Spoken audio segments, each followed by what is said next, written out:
It's Tuesday, June 9th. This is CTV at 6. Here's what's making news tonight. A witness offers insight into the state of mind of the man accused of killing 2 boys. Pricier than Vancouver, more expensive than Toronto, Halifax rents hit a new high. Warm to hot temperatures again tomorrow. How long it will last coming up in the forecast. Live from our Maritimes News Center, this is CTV News at 6. Here is Todd Battis. Good evening. It was an emotional day of testimony at the trial of a St. John man accused of killing 2 boys. A witness for the Crown told the court the man complained and made excuses for what happened in his life. CTV's Avery McRae is covering proceedings. He had so many complaints and excuses for what happened in his life. That's what the first witness told the court today to begin testimony at Roman Commissioner's murder trial. The 46-year-old is facing 2 charges of first-degree murder and the deaths of 2 boys, aged 17 and 10 years old, in January of last year. Commissioner has pleaded not guilty to the charges. The witness, known only as Witness A to protect their identity, was on the stand for the entire second day of proceedings, which began with the Crown establishing the relationship Witness A had with the accused and the victims. It was at times emotional for the witness. The jury heard how the witness and the accused were known to one another and how that relationship changed over the years. The details cannot be shared under a publication ban. The 14-member jury was shown a message between the two, time-stamped shortly after the killings happened. The message entered as evidence said, "I killed them all," and then shared his intention to take his own life. A message shortly after asked for first responders to be called.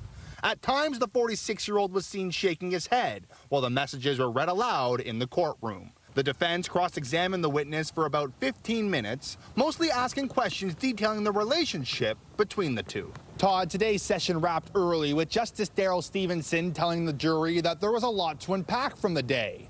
Testimony is expected to continue at 9:30 tomorrow and what will likely be another emotional day in the courtroom.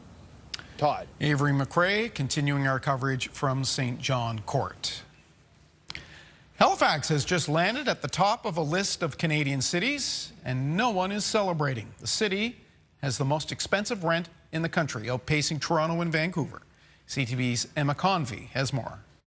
The average asking rent in Halifax for an apartment or condo is $2,343 a month. It's the most expensive in the country, according to a new report. Nova Scotia rents are up by over 2%.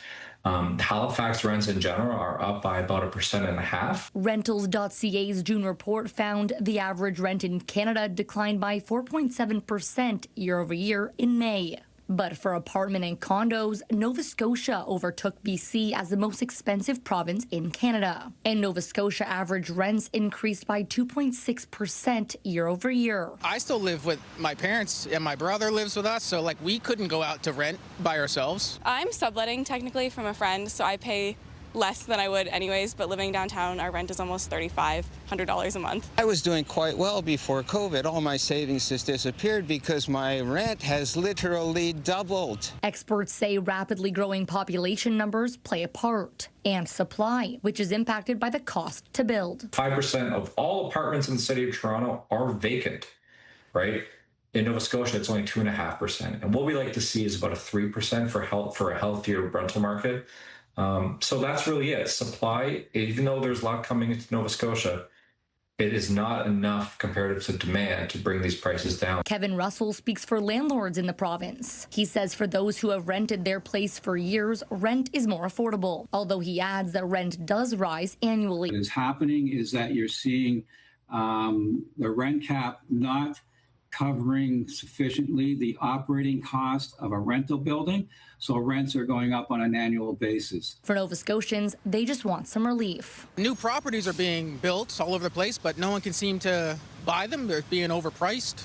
Property markets it's just horrible.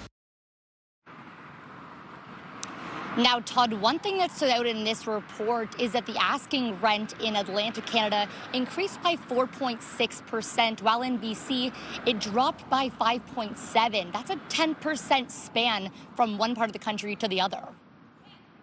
Emma, the people you talked to in your report, what do they plan to do?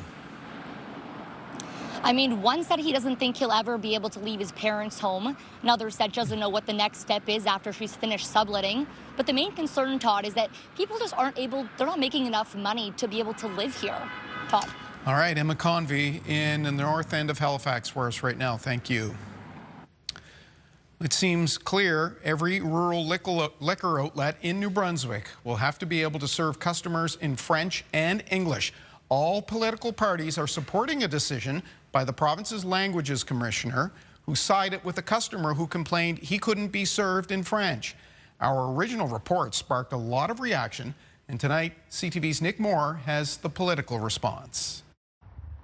A customer at this ANBL agency liquor store in St. Antoine, New Brunswick, made a complaint last year to New Brunswick's Commissioner of Official Languages, saying that service was only offered and available in one language, English. In a ruling, the commissioner said ANBL agency stores are acting on behalf of the Crown Corporation and must meet the same language obligations as a corporate store. Well, I mean, it's the language commissioner doing her job. Premier Susan Holt was asked today about the language commissioner's decision. We have requirements that people get served in the language of their choice in New Brunswick from the institutions of government, and so the language commissioner has raised that with NB Liquor, and I believe that they are working on a response to the issues she's raised. The Progressive Conservatives and Green Party also responding to the ruling. It's been clearly said by myself and many others that language rights must be respected. I'm not surprised. They're a third party delivering services that if you're going to a liquor store, you can be served in both languages. The Convenience Industry Council of Canada says they are not commenting publicly on the commissioner's ruling. The question always becomes, it's the how. So what impact is this going to have on businesses in rural regions in both languages, not just one? I mean, I think that that's a good question for NB Liquor as they work with their agency stores, and I think they do this regularly to help them deliver the best service to customers, to have the right product mix, to make sure their staff are trained. In a statement last week, ANBL says it is carefully reviewing the ruling. Starting next week, the Legislature's Standing Committee on Official Languages will begin a provincial tour, reviewing potential changes to the Act, while also considering if the Act should be extended to nursing and special care homes. Nick Moore, CTV News, Fredericton. There's a look at downtown Moncton right now. Look at that, 27 degrees under blue skies. Let's get our first look at the forecast. Bring in CTV meteorologist Caleb Mitchell, and that certainly matches those big numbers behind you. Yeah, it sure does. It is a warm evening. Yeah, it's a very summer-feeling air around the Maritimes, certainly this evening. I mentioned earlier that Miramichi was the hottest spot in the region at 31 degrees. They were joined by a couple other locations just over the past hour, including St. Stephen, Doketown, and Bathurst in New Brunswick. I know Fredericton is showing 31 here on this map, but that's actually rounding up a little bit. And temperatures have come down a few degrees since then as well for Miramichi, now sitting at around 25 degrees. Not the hottest spot in the country, though, for today. That's parts of northern Ontario. There's some heat warnings out. There's some temperatures that have gotten up into the mid-30s. Other parts of the Maritimes sitting mostly around the mid to high 20s, including 28 degrees right now in Halifax and 24 degrees at Sydney, a little bit cooler at Yarmouth, sitting at 17. Nice to have a little bit of a breeze around to stir that warmer air, and winds for most of the Maritimes at this hour sitting between around 5 and 20 kilometers per hour, so very much on the light side, not nearly as gusty as it was yesterday.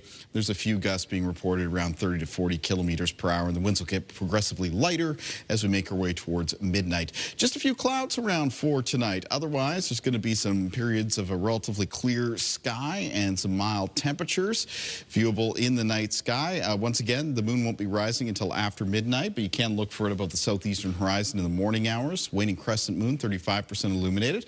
Venus and Jupiter are still at conjunction, so they appear very close to each other in the night sky. They'll be above the western horizon this evening, and an aurora is unlikely for tonight. When I come back, Todd, we'll talk about Wednesday's weather, of course, which is looking very similar to today, and when things in general around the Maritime region might cool off a little bit. Okay, very good. We will see you a little later in the show for that.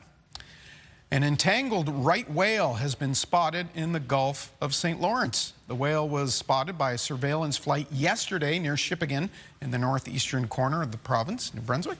The right whale has been identified as a 5-year-old male. Now, if spotted again, fisheries officers will attach a satellite tracking tag, and if the weather and seas allow, they'll try to remove the gear.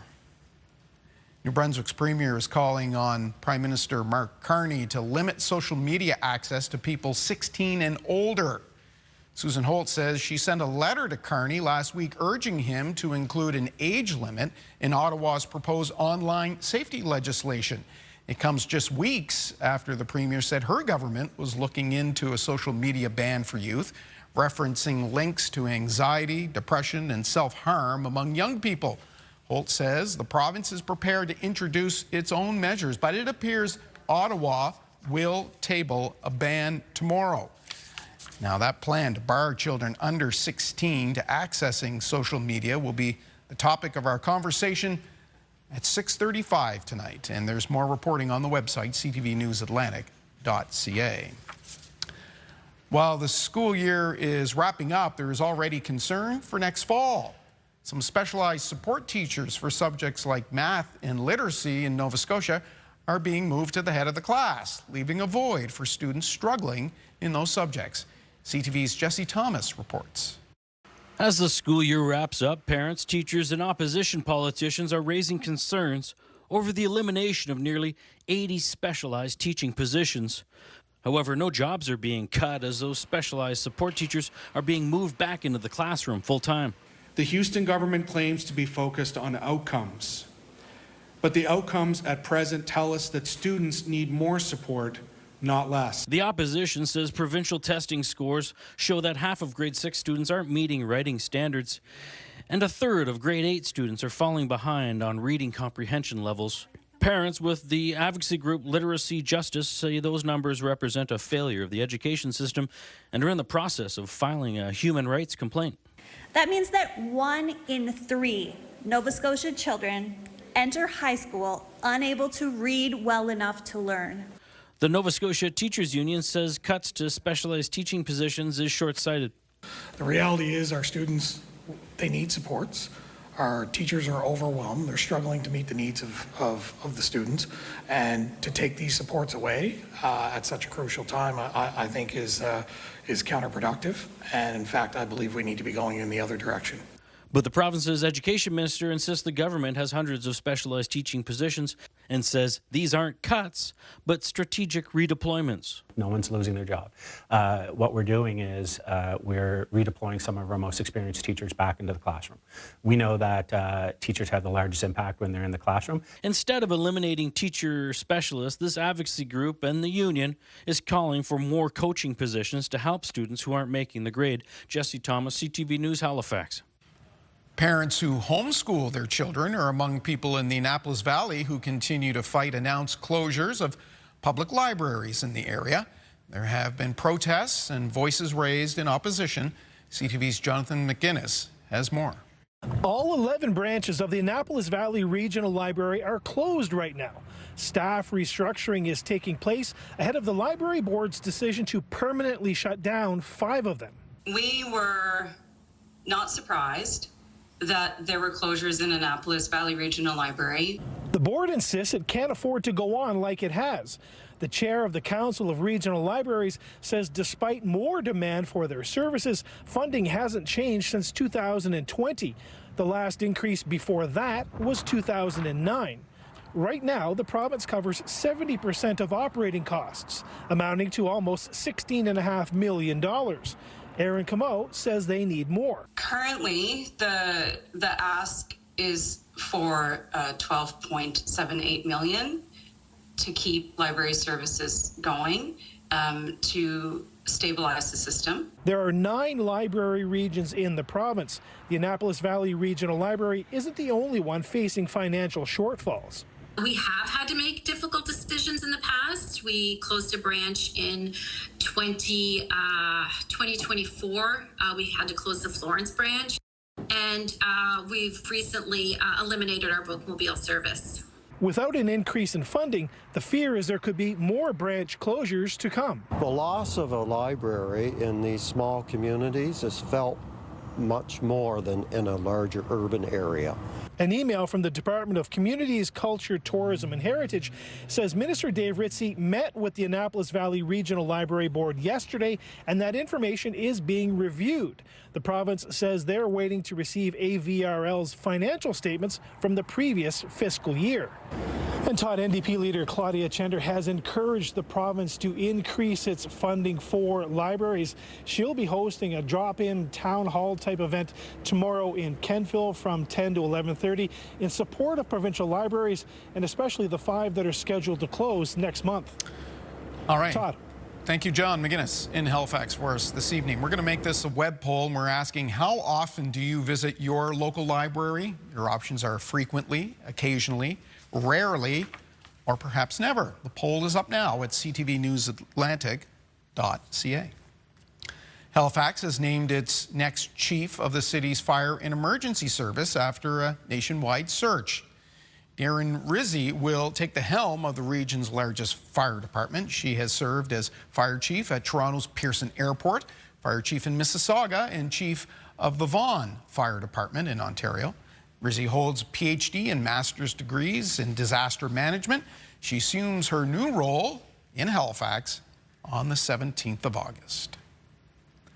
A man in the Halifax area is taking the bike lane debate into his own hands. For the past 2 years, he's been using a camera to track just how many cyclists use his Dartmouth street. He shared the results with our Hafsa Arif. From the top floor of his Dartmouth home, high above the roadway, Rick Gautreau uses his camera to record what's happening below. Well, I can maybe help by using my GoPro camera to record this particular street, which is a bike lane, on time-lapse video. Since 2024, he's been recording traffic several times each year and sharing them online. So you're able to count the bikes without sitting there for an hour and a half counting them one at a time. And it doesn't show anybody's face either. This is just one of the riders who could end up on these counts. For him, cycling isn't a hobby, it's how he gets around. Every day, I put probably, in the last week, I probably put 200 or 300 kilometers on it, so I ride it every day. The debate over bike lanes has divided opinions across the municipality. Gautreau believes the city has gone too far. In my view, what they've done to help bike lanes is to impede traffic. Collectively, it makes no sense. Some cyclists see it a little differently. While Daryl agrees some designs miss the mark, he says not all bike lanes are created equally. I think they got it right in some instances, but there's a lot of them are wrong too. There's some spots that it's almost more hazardous than it was before. Reviewing hours of footage has given Gautreau a picture of how often cyclists use the route. He says the numbers vary dramatically depending on the season. In the late spring and early summer, we're looking at an average of 50 people per rush hour. Regardless of the number, Daryl says cyclists have every right to be there. Everybody deserves to use the road, so it's better that we're on the road than the sidewalks. It's less dangerous for the pedestrians. While the two men don't agree on every aspect of the city's cycling strategy, they do share something in common: a close view of the same street, one from behind handlebars, the other behind a camera. Hafsa Arif, CTV News, Dartmouth. Get the Maritime's top stories, breaking news alerts, and watch live. Download the CTV News app. The first ever class of physician assistants has graduated from Dalhousie University. Now they're expected to be a staple for the future of healthcare. CTV's Callum Smith explains why. Doctors Nova Scotia hopes all 20 graduates of DAL's Masters of Physician Assistant Studies will stay here and be part of the healthcare system's future. Right now, it's a small role. We're hoping to see that expand, especially as we are moving to more health home models. It's a relatively new profession in Canada's healthcare system, with a pilot program in Nova Scotia first announced in 2019. Dalhousie University's 2-year master's program was launched in 2024, open to 24 students. At that time, the Nova Scotia government called this the first physician assistant program in Atlantic Canada and one of only 4 in the country, but more have since popped up. It costs the province $5.5 million up front and $1.5 million annually, with a scope including conducting physical exams, diagnosing and treating illness, ordering and interpreting tests, developing treatment plans, counseling on preventative health care, writing prescriptions, and assisting surgeries. Doctors Nova Scotia says continuity of care with a trusted provider is vital and that everyone should have a family doctor. Having other providers like PAs treat you for your cellulitis or arrange for an x-ray that's urgent can really help to bolster the ability for me to see more patients or in a more timely access. But she says a lot of doctors are already overburdened with patient load. I think for those physicians that cannot possibly take on more patients, it would certainly improve their access and their wait times, which is really motivating. That's a huge element of burnout for family physicians, is knowing someone's waiting for a long time to see you. Hoping that PAs are a step in the right direction. Callum Smith, CTV News, Halifax. We'll step aside for our first break of the evening. Just a few clouds around tonight. Kaylin returns with the full forecast. But next, a U.S. military helicopter goes down. We'll have the latest on the war with Iran in this report. Critical new information about that U.S. Apache helicopter that crashed in the Strait of Hormuz. President Trump now saying it was Iran that struck it down. What he's now saying about possibly retaliating and what it could mean for negotiations. I'm Olivia Rubin with those details coming up.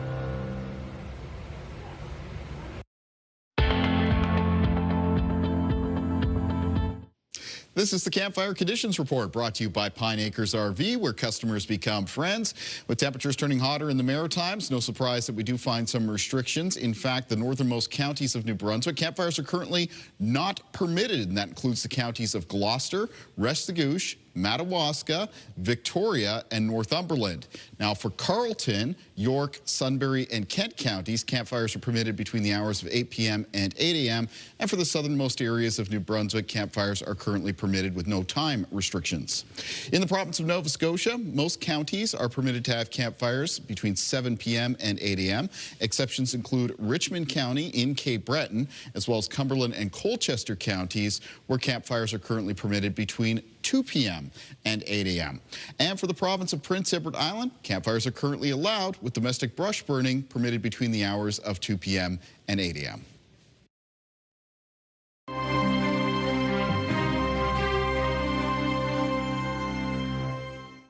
To the war in Iran now. A U.S. chopper went down near the Strait of Hormuz, and U.S. President Donald Trump is saying it was shot down by the Iranians. It marks a significant escalation during a ceasefire, and Trump is vowing that the U.S. will respond. ABC's Olivia Rubin has the latest. Today, President Trump saying the U.S. Apache helicopter that crashed near the Strait of Hormuz was shot down by the Iranians. It marks a dramatic escalation in the war. Trump now writing on social media the U.S. must, of necessity, respond to this attack. The two pilots are doing okay, the president said earlier, after a remarkable rescue. The pilots are fine, yeah. And nobody injured. A U.S. official saying those pilots were rescued by what's called Task Force 59, the Navy's first ever drone task force. A sea drone like this, rescuing them, operated entirely autonomously. So this is likely something we're going to see a lot of. This is a first of its kind situation, but it could be very helpful when it comes to recovering personnel. A U.S. official saying a drone picked up the two crew members and took them to another location in the water, where they were hoisted up to a helicopter. In a cryptic recent statement, Iran's foreign minister saying they are, quote, on constant alert for any violations of Iran's airspace, land, or waters. The escalation coming as President Trump previously said the U.S. was close to a deal with Iran, potentially in the coming days. I don't think there are any sticking points. I think we're very close to having a very, very good, strong, powerful deal. Now, it's not clear exactly what impact this will have on negotiations. It comes as the war has now stretched beyond 100 days. And in a new Reuters Ipsos poll, just 29% of adults asked last week said they approve of Trump's handling of this war. 59% said they disapprove. In New York, Olivia Rubin, ABC News. Programming note now, the 2026 FIFA World Cup begins Thursday, CTV, TSN, and Crave, your home for coverage of every game during the 5-week tournament. Now, that means our shows will be impacted on certain days. On those days, CTV News at 5 and CTV News at 6 will move to CTV2. You can link through the QR code that you see on the screen or go to ctvnewsatlantic.ca to see a full list of those dates when we will be shuffled down the dial. Still to come, more heat for parts of the Maritimes tomorrow. Kayla Mitchell has the details in the full weather forecast after this.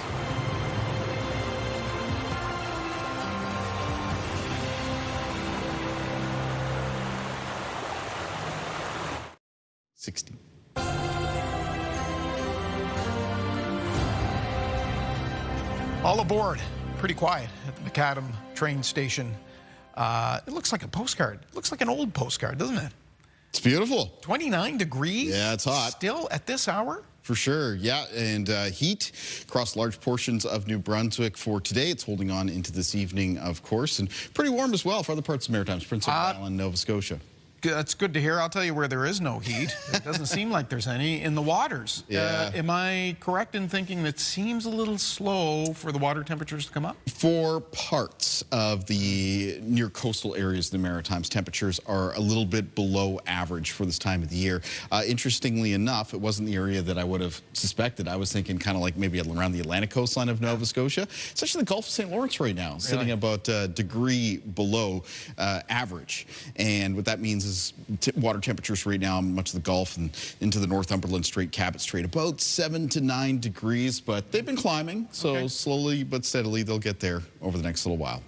Let's take a look at weather conditions across the country. 15 degrees and some rain right now in Vancouver. Calgary sitting at 18 degrees, 26 at Saskatoon. You know, southern Saskatchewan, though, southern Manitoba, it's another day where they're going to be watching for some severe thunderstorms. And there's actually a tornado watch across basically the entire part of southern Manitoba, including the Winnipeg area, reporting a thunderstorm right now and a temperature of 25 degrees. Moving off towards the east, there's still some heat in parts of Ontario and Quebec. Ottawa, 30 right now, 28 degrees at Montreal. And then, of course, Fredericton sitting pretty close to 31 at this hour. Halifax around 27. Charlottetown's warm, sitting at 22 degrees. St. John's at 10. Up in Labrador, Happy Valley, Goose Bay right now reporting some rain. 18 degrees, but warm at Labrador City. Sunshine and 24. Iqaluit cooler at 4 degrees. Taking a look at our timeline for cloud cover and precipitation tonight across the Maritimes. There's a few clouds around. It's a pretty mild night temperature-wise and pretty mild start to the day for Wednesday. And then for Wednesday afternoon, a mix of sun and cloud around the Maritimes and temperatures very similar to today. So for a lot of the region, many highs getting up to the mid to high 20s, and there will be some low 30s in parts of New Brunswick and maybe interior areas of the southwest of Nova Scotia. A little change in the wind direction here over the next 24 hours. Let's take it forward to Wednesday afternoon. Winds for the province of New Brunswick will be mostly out of the west and southwest, sustained 10 to 20 kilometers per hour, gusts between 20 and 40. The exception to that is right up around the northeast, the Acadian Peninsula, Bathurst, Charlotte, more of an easterly wind. Prince Edward Island for tomorrow with a south and southwest wind. Same thing goes for Nova Scotia. And again, could have some gusts between 20 and 40. And since it's plenty warm in the Maritimes, it'll be nice to have a little bit of a breeze to stir that air around a little bit. Taking a look at low temperatures in the forecast for tonight. Lows in New Brunswick falling into a range of 10 to 14 degrees, down to around 11 for Summerside and Charlottetown and Prince Edward Island. In the east of Nova Scotia, a little bit cooler for a few parts of Cape Breton with some lows between 7 and 10, and much of the mainland of Nova Scotia with lows between 10 and 14 degrees. And then here's your highs for Wednesday. And for communities in the north of New Brunswick, once again, high 20s and some around 30, 31 degrees, including 31 again for Miramichi. Near 30 for Fredericton for tomorrow, 28 for Macadam and St. Stephen, 22 for Campobello and Grand Manan, as well as St. John. There's a little bit more of an onshore wind around the Bay of Fundy coastline for tomorrow, and water temperatures on the ocean, 7 degrees. And for Prince Edward Island for tomorrow, a lot of high temperatures up between 25 and 27, though 22 on parts of the coast. In Cape Breton tomorrow, the high temperatures 20 to 24 degrees. High 20s around the north shore of mainland Nova Scotia and coastal areas in the eastern shore. 18 to 24 degrees because of that southwest wind. 24 for the city centers, Halifax and Dartmouth. 29 at Truro, though, and 27 at Amherst. And in the Annapolis Valley, hot. High temperatures near 28 degrees. On the south shore of Nova Scotia, 26 for Liverpool and Shelburne. Cooler, though, at Yarmouth and Barrington, closer to 18. Now, we have some heat, but we haven't had much humidity, and that generally continues. There's going to be a little uptick in the amount of mugginess in the air over the next couple of days, but then it's expected to come back down at the end of this week and for the upcoming weekend. And speaking of that portion of the extended forecast, this one temperatures are going to moderate a little bit as well. In New Brunswick, high temperatures on Friday coming back down. A lot of communities more towards the mid-20s, and then low 20s in the forecast right now for Saturday and Sunday. Chance of showers. After that, a mix of sun and cloud for Tuesday and Monday and Tuesday of next week. And for Nova Scotia in the outlook, coming up Thursday, some isolated showers. Highest chance of showers will be in the southwest of the province in the morning. Mix of sun and cloud for Friday. Chance of showers in the weekend, and because of that, we have temperatures that are cooling off a bit, then a mix of sun and cloud for Monday and Tuesday. And for Prince Edward Island in the outlook, coming up on Friday, it's a mix of sun and cloud. High temperatures, though, expected to be in the low 20s in the weekend with a chance of showers on Saturday and Sunday, and then a mix of sun and cloud on Monday and Tuesday of next week. Todd. Just seems to know when the weekends are. Hey? Right, but even those weekend temperatures, that's about average for this far into June. So they do come down from the highs that we have during the week here, but nothing that's too cool or chilly for this time of the year. All right, that's great. Thank you. We'll see you at the end of the show. Next, we'll talk about a likely social media ban coming for children under the age of 16. Stay with us.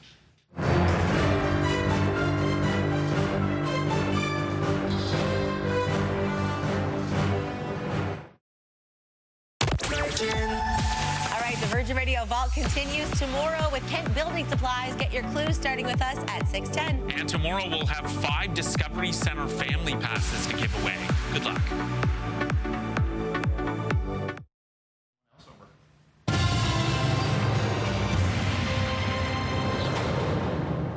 Welcome back. Tomorrow, the federal government will introduce digital safety legislation, and part of the act will include a plan to bar kids under 16 from social media. And we learned today that New Brunswick Premier Susan Holt has been encouraging the Prime Minister to institute a ban. She sent him a letter. We are joined by Michael Karanikolas. He is the Associate Professor and Chair in Public Policy and Law at Dalhousie's School of Law. Nice to see you this afternoon. Thanks so much for having me. A number of countries have introduced similar laws or are considering them. Australia, perhaps, most famously and most recently. You see any legal issues that could arise with Canada bringing in something like this? Yeah, there certainly is growing legislative momentum around the world towards greater measures to try to protect kids from social media. That said, early results from the countries that have tried to implement these bans have not been encouraging. Early figures suggest that something like 70% of Australian kids have found a way around the restrictions. That shouldn't be particularly surprising. If you know anything about young people, they're very, there's a lot of ingenuity when it comes to getting around these kinds of restrictions. That being said, there are concerning aspects to these rules where they have been rolled out. Again, it's difficult to comment without seeing the legislation in full, but it's virtually impossible to implement anything like this without significant impacts on privacy as well as on freedom of expression more broadly. I'll get into that more in a moment, but we've got some numbers here I want to show you. 70% of Canadians say they support restrictions for social media sites, as many, it would seem, would like to restrict AI chatbots like ChatGPT. Is that even possible at this point? Is the cat already out of the bag on these? I think that it's certainly possible to have an impact on the availability of these tools among young people. The question is what kind of trade-offs you're willing to countenance. If you want to put yourself in a situation where anytime anybody uses any of these applications, you need to turn on your camera, you need to show a government-issued piece of ID towards, you need to film a government piece of ID and submit that to the website every time you use these applications. That'll make a dent. It won't be 100% foolproof, but there's also going to be significant risk of identity theft. Yeah, that would be on the run if I was in Steinbeck right now, maybe. Hey? It's a massive expansion of surveillance. creates new vectors for cyber attack and for phishing. And so, the question is really what kind of benefits and impact we can actually expect from this legislation, and is it worth the trade-offs both to privacy and to freedom of expression that we're going to see? Ottawa's talking about a government regulator. Can you effectively audit tech giants? Well, I think that effective regulation is certainly important. I think that there is an emerging consensus that we need stronger regulation of these tech platforms. I've written as much myself. I think, there certainly needs to be a stronger government hand, and I think that independent regulation is the best way to go to ensure that these rules are passed with a proper understanding of the expressive impacts of various architectural kind of mandates that you can impose on these platforms, whether it's to reduce their addictive qualities or to reduce the algorithmic harms as a result of the type of content that gets amplified. I think these are generally good steps. The question is, once you try to bring in age-specific mandates, you're effectively requiring these companies to collect a huge amount of additional information on Canadians, which will significantly change how our digital ecosystem works. Well, that leads into my next question, which is, will the social media companies have an opportunity to make changes, to make things less addictive? Do you think they would move in that direction, or will they simply be responding to whatever's baked into the act? Well, a number of different jurisdictions around the world are pushing social media platforms in this direction, and we've seen varying levels of response. Obviously, the upcoming trade negotiations with the U.S. are looming in the background of all of this, and so it'll be interesting to see what kind of response the platforms have and how much resistance there is from D.C. To any kind of moves towards greater accountability. Could anyone challenge this? Could there be a fight? Could there be a fight coming up? I expect there's absolutely going to be a constitutional challenge to this on freedom of expression grounds. I don't think there's any question that restrictions on young people's ability to use these platforms is going to have a significant impact on their ability to express themselves, right? Young people are using TikTok and Instagram and the different platforms to engage with one another, to access information about emerging political issues, to comment on emerging political issues. So I think it's going to be interesting to see where the rubber meets the road, because this is going to have a significant impact on their charter rights to freedom of expression. And it's going to be interesting to see where the rubber meets the road in terms of the degree to which this will or won't be found justifiable by a court. Could there be an onus here on parents? Children are their responsibility, but if the kids find a way to circumvent this and be able to use it, could the parents be held accountable?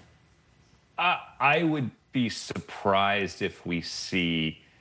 Again, I haven't seen the legislation. I'd be surprised if it's framed in a way that creates liability for parents. I can't imagine that would be a vote winner.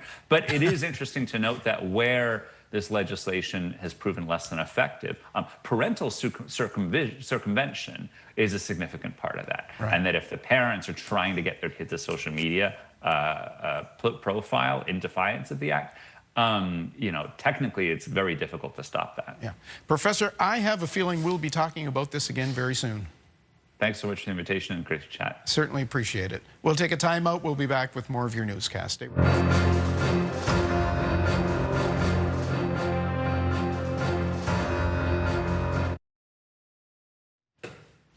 A new study offers more evidence that vaping is not without risk, linking vaping with lung and heart function in young adults. CTV's Amanda Debison has that and more in the Tuesday edition of The Lifeline. Researchers at the University of Alberta say there's evidence nicotine vapes are damaging the heart and lungs of young people who have never smoked. The study compared a group of people in their 20s who had not smoked or vaped and another which had been vaping for about 3 years but had never smoked traditional cigarettes or pot. The people in the vaping group were out of breath at a much lower exercise intensity, were less efficient at breathing, and had signs of impaired blood flow to the lungs. I'm a dad of 2 teenagers, and when I saw this, I was quite concerned. We started the study initially just looking at a handful of individuals, and it was the first time in my career where I said, we really have to keep doing this, because The level of impairment we saw in their blood flow and their exercise was concerning and suggested that there was really some important changes in the lungs that we need to understand better. Strickland says based on this research, they're doing follow-up studies to track e-cigarette use and lung function over the next 3 years. Health officials in BC say the Canadian who fell ill with hantavirus on a cruise ship earlier this spring has recovered.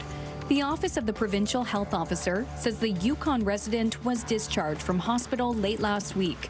The 3 other Canadians who have been isolating since last month are being monitored in their 42-day quarantine and are showing no symptoms. Finally, if you're stressed and eating more than a quarter of your calories late at night, you could be harming your gut bacteria. A new observational study looked at more than 15,000 people who eat after 9 p.m. and found they're up to 2.5 times more likely to suffer diarrhea or constipation if they're also under physiological stress, like with high blood pressure, cholesterol, or obesity. Late-night eating on its own didn't affect gut health, indicating the combination with stress may be the problem, but much more research is needed. With Health and Medical News, I'm Amanda Debison for the Lifeline.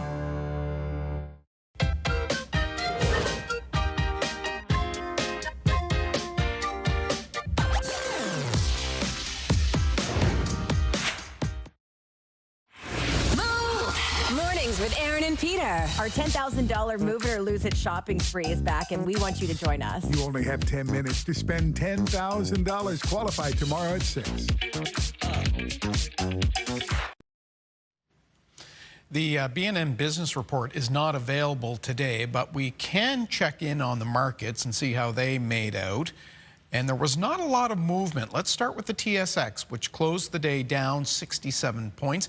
Meanwhile, the Dow Jones in New York ended the trading day up 86 points. And the loonie traded hands at 71.70 cents US. That remains unchanged from yesterday's close.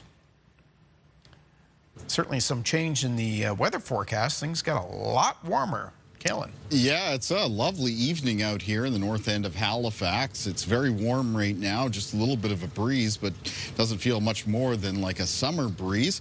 Our viewer picture for tonight is going to take us out of province. We're going to go to Eganville in Ontario, and this is sent in by Ted Keys. Ted's in Ontario now, but he still watches our show, and he still loves it, so I want to thank Ted very much for that. And he wanted to send in these cloud pictures. These are some cirrus clouds, and one there almost looks like a little feather kind of floating across the sky. Eganville for tomorrow, expecting some rain and temperatures cooling a little bit. High temperature coming down to 23 degrees. Let's go to our day planner, though, here in the Maritime region. It's going to be a fairly mild start to the day tomorrow. Might be a little bit of patchy fog around. Morning temperatures mostly around the low to mid-teens. And moving into and through Wednesday afternoon, it'll be a mix of sun and cloud. And like today, it'll either be very warm or on the hot side for most communities in the region. A lot of high temperatures, mid to high 20s, some low 30s still expected in the province of New Brunswick. Let's find out what's coming up on Your Morning Atlantic. Wednesday on Your Morning Atlantic, a perfect summer project. We'll visit our partners at Kent to check out all the different options when it comes to building the deck of your dreams. Start your morning with us Wednesday on Your Morning Atlantic on CTV2 and Crave. Then coming up at 6 o'clock, from the moon to the Maritimes, we speak with Canadian astronaut Jeremy Hansen as he brings his stories from space to our region. That conversation live tomorrow on CTV News at 6. And finally for us tonight, a bit of history made in the Ontario Hockey League draft. The Brantford Bulldogs selected goaltender Sophie Jovanovic. She becomes the first female player ever selected in the OHL's under-19 priority selection draft. We used to have a little outdoor rink in the backyard, and I actually want to play hockey because of my brother. He's one of my biggest role models and supporters, and I'm so grateful for him, and I always just want to be just like my brother and follow his journey, so that's how I started playing hockey. Sophie also becomes just the second woman ever drafted in the Ontario Hockey League. Good for her. That's our look at the day here at home. Bruce Frisco is in this chair at 11:30, and the web and app have our updates anytime.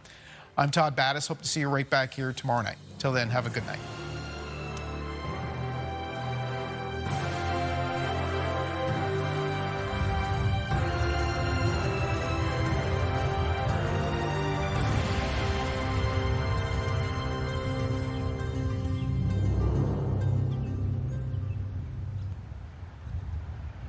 CTV News, the Maritime's #1 newscast. Watch live on Crave.